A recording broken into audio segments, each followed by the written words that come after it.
Easter morning was strange. At least that's how it must have felt for Jesus' disciples. Without warning, they're told that Jesus is alive, that he's risen from the dead, that the tomb is empty. This sort of thing doesn't happen every day. This sort of thing doesn't happen ever. And so to them, when they hear these words, they just think it's nonsense. They look at the women who came back from the tomb as if they're crazy. And as we know, this always works out very well for men. But there's one disciple who's different. Peter. Because when Peter hears this news, Peter jumps up and he runs to the tomb as fast as he can. It's as if Peter must get to the tomb, as if he has to get to the tomb, as if Peter needs to get to the tomb. You see, just a few days ago, Peter made the biggest mistake of his life. In Jesus' greatest hour of need, Peter stood by and denied that he even knew him. But now he has a second chance. Now he has a chance to do it all over again, to do it right this time, to actually follow and stand up for Jesus and truly live his life the right way. He has a second chance. And in our lives, don't we all love second chances? When we've made mistakes, when we've messed up in our lives, don't we all want a second chance? But here's the tough thing. Throughout most of our lives, second chances don't really come that often. We don't really have a whole lot of opportunities to go back and to do it again, to make up for the mistakes that we've made, to correct the errors in our lives. We don't get second chances. And so the question is, then what do we do with this one chance? If we don't get second chances in our lives, how do we make the most of this one chance that we have? Maybe a better question to ask, maybe a soul-searching question, is if you only had 1 month to live, what would you change? If you only had 1 month left in your life, you did no redos, no second chances, no other opportunities to make other decisions and make up for everything, you just had 1 month to live, what about your life might you change? You see, I have a feeling that in all of our lives, if we found out that we only had 1 month left to live, we'd make some changes. Because we'd want those 30 days, that 1 month, we'd want them to be 30 days filled with purpose, 30 days that mattered, 30 of the best days of our entire life. And so here's another question. What if the next 30 days could be like that? What if the next 30 days could be the best 30 days in your life? Well, for the next 30 days, that's exactly what we're going to try to figure out together. We're going to be doing a series called 1 Month to Live, where we ask that question, if I only had 30 days, 1 month left to live, what might I change, and how can that change the way that I live today? And so we're going to start that today. But rather than beginning at the end or beginning in the past, we're going to start right here today, in the middle, with something we called living the dash. Living the dash. A few years ago, I went to a cemetery in Richmond called Hollywood Cemetery. And it's one of these big, beautiful cemeteries built in 1849 right next to the James River. It's one of those cemeteries that's so beautiful it's not even creepy. Like it's just like a big park that just happens to have graves in it. And it's filled with all sorts of very, very famous people like President John Tyler, President James Monroe, the Confederate President Jefferson Davis, and all sorts of other people whose names start with J. And so I go to this cemetery one Saturday because I was single and had nothing better to do with my Saturday. And as I'm walking through this cemetery, I begin to realize something. I begin to realize that you can learn a lot about a person by just looking at their tombstone. And let me share you some things that I learned. Skip these slides. So one of the things that I learned as you look at somebody's tombstone is that you can learn their religious affiliation. You can learn, are they Christian, are they Jewish, are they some denomination in between? You can learn how wealthy a person was. Do they have a large mausoleum devoted to them or a small, simple, humble tombstone? You can learn a person's other affiliations. Were they part of the Masons or did they belong to a Moose Lodge? And you can learn how much a person still means to people. You can learn that by seeing all the gifts that are still left for that person. And there's one other thing that you can learn when you look at people's tombstones. In fact, there's 3 things that are on every single tombstone. There's the date a person was born, the date a person died, and in between them, a tiny yet significant dash. Those dates that people were born, those dates that they died, those are moments in a person's life, but that dash is their life. Everything that they did, everything that they loved, everything that their life was spent doing is rolled up in that tiny little dash. And so as I noticed that, as I noticed how important that dash was, I began to ask some other questions. Like, what did this person do with their life? Who was this person? What did they do? What were they like? I noticed somebody who was born exactly 100 years to the day before me, and so I started asking myself the question, well, what were they like? What was life like when they were 30 years old in 1913? What did they do for a living? Did they have a family? Did they have a wife? Did they have kids? Did their family have a miniature dachshund, just like mine? What did they do? And the other thing I began to wonder about all of the people is what were things like on the day that they died? Like, was it rainy and cold? Was it warm and sunny? Did it snow? Were there huge crowds of people watching and mourning? Or was it a tiny, intimate group? And above all other things, I wondered, did their life matter? In all the time that they spent on earth, in the 20, 50, 100 years that they were alive, did their life mean anything to anyone? Did they do anything with their life? Maybe another way to put it, maybe a better way, is in those 20, 50, 100 years, did they live their dash, or did they dash through life? Did they live that dash, or did they just dash through life? There's a book in the Bible called the Psalms, which is filled with songs and poems. And they tell us about life and about God. And one of them begs that same question about us. It says, Lord, you have made my days a mere handbreadth. The span of my years is as nothing before you. Each person's life is but breath. In other words, life is short. And then we die. And I have a feeling for most of us, no matter how long our dash might be, it's not ever going to be long enough. I don't yet know anybody who says, oh, I wish I had 30 less years.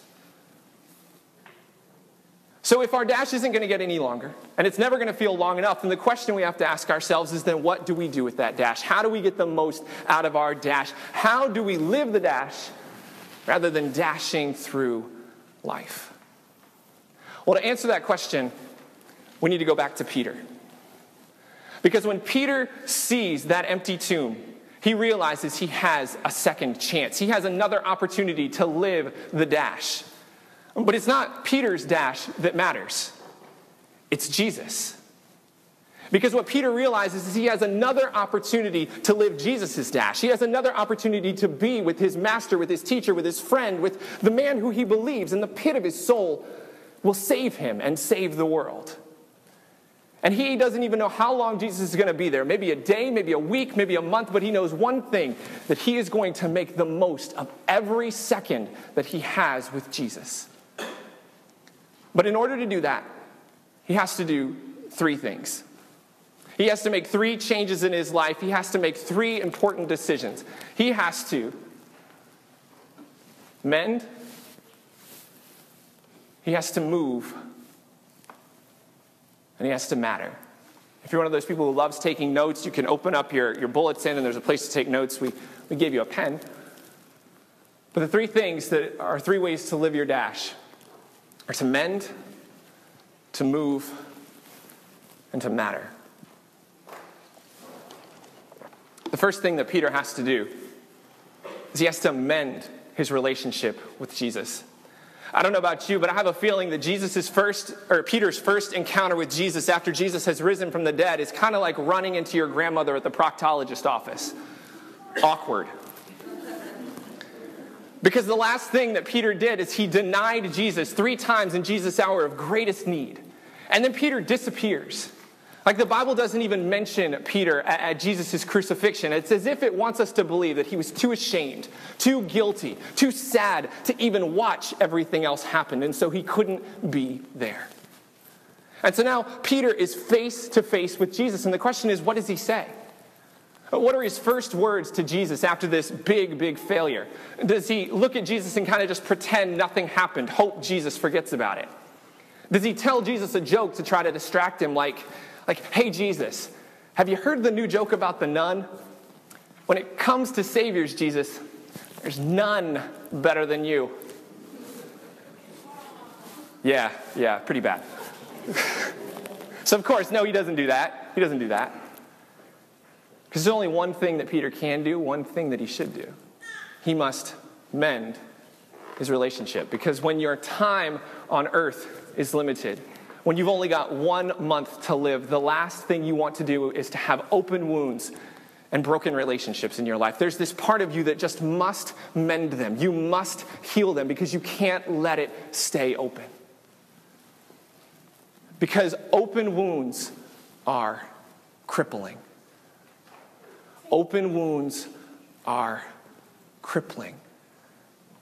They keep us locked in place. They don't let us move. They hold us back in life. And let me show you what I mean. If I can have my 2 volunteers come forward.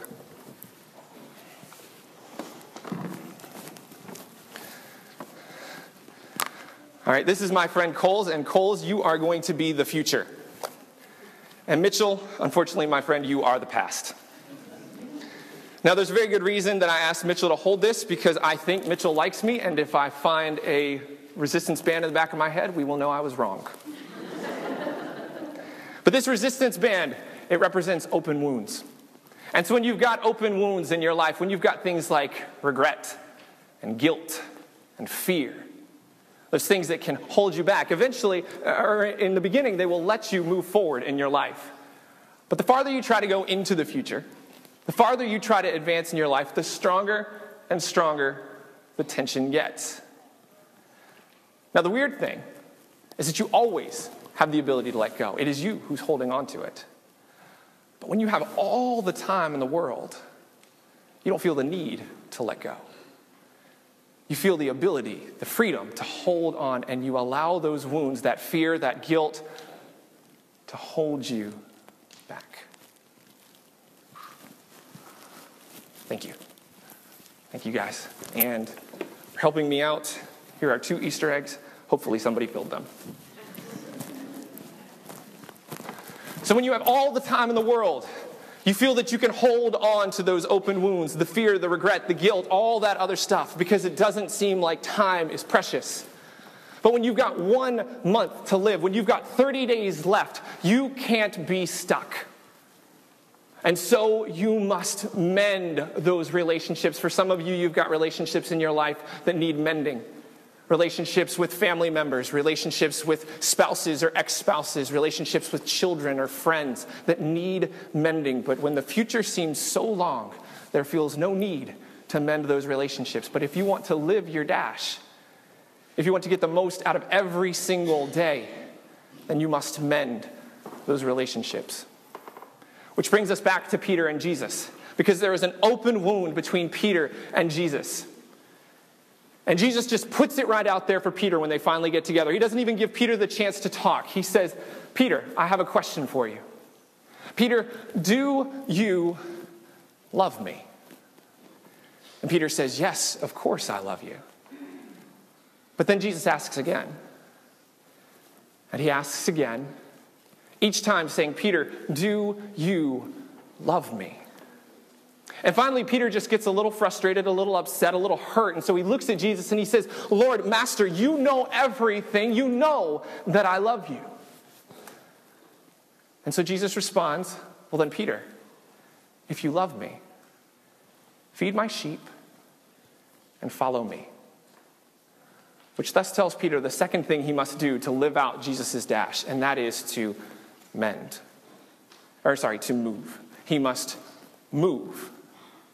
You see, Jesus is not going to be content with Peter just sitting there on a log telling him how much he loves him. He wants him to move. He wants him to move physically, which is why in that passage we see him say, and follow me. Get up off this log and follow me wherever I go. Move, Peter.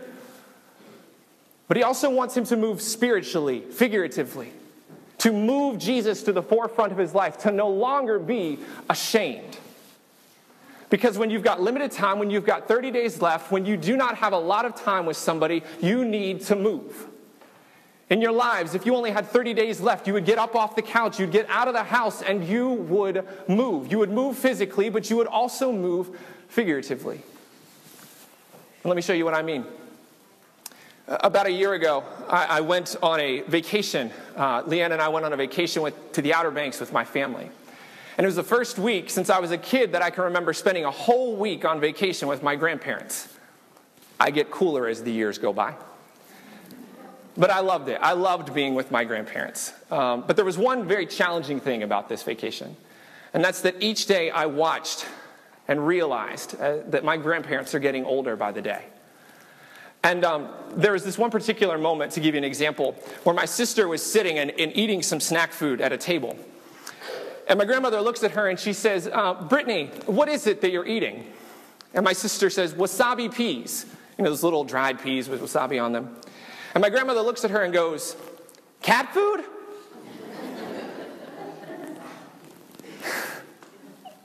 So the week was filled with crazy, sometimes a little senile moments like that, and that's okay.